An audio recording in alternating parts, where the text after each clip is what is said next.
Welcome to another edition of Double Take's Offseason Report. Now, the only thing more difficult than winning a title is doing it all again the next year, and the Lakers are certainly capable of doing so. But the West is going to be even more stacked than ever, with the Warriors coming back, the Clippers seeking redemption, the Nuggets having newfound confidence, and every other powerhouse wielding similar if not improved rosters. So what can the Lakers do to help defend their crown in the next season? The Lakers have a lot of guys locked down for the upcoming season. Anthony Davis and Rajon Rondo both have player options that will most likely be exercised. So in essence, the only free agent that the Lakers have that made a real impact last year is Dwight Howard.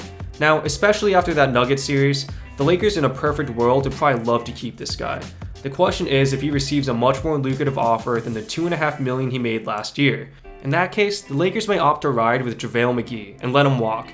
Though I personally think that Dwight is an integral part of their physical bully ball lineup and stellar interior defense, he proved a lot last year about his ability to fit into a team, and I anticipate that he'll get a deal from another organization that's more than the Lakers are willing to match. Dwight also probably would prefer more security than a one-year deal at this stage of his career, and the Lakers probably won't do that because of their current payroll situation. Let me explain. Like I said, the Lakers will have pretty much the whole team returning for the upcoming season, but after that season ends, LeBron is literally the only player that the Lakers have under some kind of contract, and it's a player option for $41 million. This may seem alarming, but it's actually what the Lakers want. The 2021 offseason will have some big-name free agents like Giannis, Kawhi, Paul George, Blake Griffin, Rudy Gobert, and more. If there's any year to have a combo of maximum cap flexibility and LeBron's recruiting, it's 2021. In order to retain that vast amount of cap space, the Lakers probably won't offer any big extensions or long-term contracts to anyone not named Anthony Davis. But just thinking about that LeBron, AD, and Giannis lineup, it's just insane. Roll out the goal line defense. If they want to replace Dwight though, there's some guys like Paul Millsap and Robin Lopez that they could reach out to. It really all depends on the amount of interest that Dwight gets in the next few months. Aside from the players, a question I'd have for the Lakers is whether or not Vogel is the long-term coach of the team. He certainly has done incredibly well, and should by no means feel like his job is in jeopardy.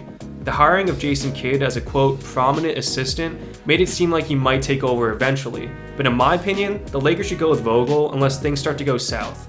Maybe it was because he was fresh off his stint with the Magic that the Lakers seem hesitant to endorse him as the head coach for the long haul.